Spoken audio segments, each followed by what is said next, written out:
కాకపోతే ఏసీబీ ఏదైతే నోటీస్ ఇచ్చిందో అందులో స్పష్టత లేదు. డాక్యుమెంట్స్ కావాలి అన్నారు. ఏ డాక్యుమెంట్సో చెప్పలేదు. సో ఏం కావాలి, ఏ ఇన్ఫర్మేషన్ మీకు కావాలి అని అడగడానికి, అదేవిధంగా వారు కోరిన విధంగా సహకరించడానికి నేను ఇక్కడికి వచ్చాను. నిజానికి వారికి ఏం చెప్పాను నేనంటే, మీరు కావాల్సినంత వాదన మీరు వినిపించారు. ఏది హైకోర్టులో. హైకోర్టు ఆల్రెడీ తీర్పు రిజర్వ్ చేసి ఉంచింది. తొందర ఎందుకు అని అడిగాను. న్యాయవాదులు ఉంటే మీకు వచ్చిన ఇబ్బంది ఏంటని అడిగాను. కానీ వారు సమాధానం ఇవ్వట్లేదు. వారు మీరు ఒక్కరే రావాలంటున్నారు. నాకు ఒక్కరికే పోవడానికి ఇబ్బంది ఏం లేదు, కానీ నాకు వాళ్ళ ఉద్దేశాల మీద అనుమానాలు ఉన్నాయి. ఉద్దేశం ఏంటి అంటే, పట్నం నరేందర్ రెడ్డి గారి విషయంలో ఇట్లాగే ఆయన ఇవ్వని స్టేట్మెంట్ ఇచ్చినట్టు, ఆయన ఏదో నా పేరు చెప్పినట్టు కన్ఫెషన్ స్టేట్మెంట్ ఇచ్చినట్టు వీళ్ళు దొంగ స్టేట్మెంట్లు బయటికి లీక్ చేసినారు పోలీసు వాళ్ళు. అందుకే నేనేమంటున్నా అంటే, నా లాయర్ ఉంటే నా హక్కులు ఒక పౌరుడిగా పరిరక్షించబడతాయి. వీళ్ళ కుట్రలకి నేను ఇబ్బంది పడతాను లేకపోతే అని చెప్పి నేను వారిని అడిగాను. అడిగితే వారు ఒప్పుకోవడం లేదు. నేను అనేదల్లా వారితో ఏమంటే, ఎట్టి పరిస్థితుల్లో లాయర్ సమక్షంలో నేను విచారణకు హాజరవుతానని చెప్తాను.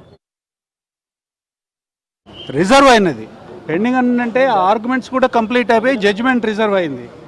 ఈ జడ్జిమెంట్ వచ్చేదాకా మీరు దీన్ని వాయిదా వేయండి. ఎందుకనంటే సబ్సిడీస్ అయి ఉన్న దాంట్లో ఆల్రెడీ ఆర్గ్యుమెంట్స్ అన్నీ కూడా చెప్పినాము. మా స్టాండ్ మొత్తం కూడా కోర్టులో చెప్పడం జరిగింది. ఈ లెటర్ సబ్మిట్ చేయడం జరిగింది. ఈ సబ్మిట్ చేయడానికి ఇది కలిసి సబ్మిట్ చేసేదానికోసము మేము వచ్చాము. తర్వాత అడ్వకేట్ సహాయకుడిగా రావడం అనేది ఫండమెంటల్ రైట్.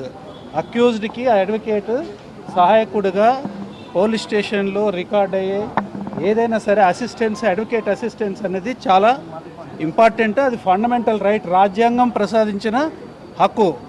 ఆర్టికల్ 21 కింద రాజ్యాంగం ప్రసాదించిన హక్కు. ఫెయిర్ ట్రయల్, ఫెయిర్ ఇన్వెస్టిగేషన్ అనేది రాజ్యాంగం యొక్క హక్కు. ఆ హక్కును కూడా కాలదనే పద్ధతుల్లో మీరు అడ్వకేట్లను తీసుకురావద్దు అని అంటారు. మరి అడ్వకేట్లను తీసుకురాకుండా నేను రాను ఎందుకు అని అంటే, ఈ మధ్యన ఒక ఇన్సిడెంట్ జరిగింది. పట్నం మహేందర్ రెడ్డి గారు మాజీ ఎమ్మెల్యే, మాజీ ఎమ్మెల్సీ, వారిని బజార్లో ప్లేన్ క్లోత్స్లో ఉన్న పోలీసులు అరెస్ట్ చేసి తీసుకొని పోయి అతను ఒక్క ప్రశ్న కూడా అడగకుండా అతను ఏదో కన్ఫెషన్ ఇచ్చినాడని మొత్తం అవాస్తవాలన్నీ కూడా రాసి ఆ కన్ఫెషన్ ఆయన ఇచ్చినాడని చెప్పి కోర్టులో వేసినారు. చివరికి ఏం చేయాల్సి వచ్చింది, అందులో కేటీఆర్ గారి పేరు చెప్పి ఆ కన్ఫెషన్ తయారు చేసి ఒకటి ఫ్యాబ్రికేట్ చేసి కోర్టులో వేస్తే, చివరికి ఆయన అది చూసుకొని నేను అసలు కన్ఫెషన్ ఇవ్వలేదు, నన్ను స్టేట్మెంటే తీసుకోలేదు అని అతను మళ్ళీ కోర్టు దగ్గర ఒక అఫిడవిట్ ఇచ్చి దాన్ని ఆ కన్ఫెషన్ని డ్రాప్ చేయించినది. అది సోకాల్డ్ ఫేక్ కన్ఫెషన్ ఏదైతుందో దాన్ని డ్రాప్ చేయమని పిటిషన్ వేయాల్సిన పరిస్థితి ఏర్పడింది. ఇవాళ అది జరగకూడదని ఏమున్నది,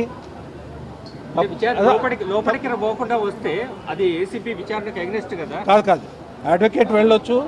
కోర్టులో అనేక సందర్భాలలో ఇట్లా రిఫ్యూజ్ చేసినప్పుడు మేము కోర్టుకు పోయి డైరెక్షన్స్ తీసుకొని అడ్వకేట్ అసిస్టెన్స్ విచారణ సందర్భంలో ఉన్నది. ఎందుకనంటే ఒత్తిడి చేయకూడదు, తర్వాత లేనిది రాయకూడదు, తను చెప్పంది కూడా చెప్పినట్టుగా రాయకూడదు. వీటన్నిటికీ అడ్వకేట్ అసిస్టెన్స్ అవసరము. విచారణకి పోయి కోఆపరేట్ చేయడానికే కదా మేము వచ్చింది ఇక్కడికి. వాట్ నెక్స్ట్ అనేది వాళ్ళు చెప్పాలా. వాట్ నెక్స్ట్ అనేది ఇప్పుడు మేము ఇవ్వాల్సిన లెటర్ మేము ఇచ్చినాము. తను స్వయంగా వచ్చి ఇచ్చేదానికోసమే తను వచ్చినాడు. మరి తనను అలో చేయలేదు, అడ్వకేట్లను కూడా అలో చేయలేదు. ఏమవసరం?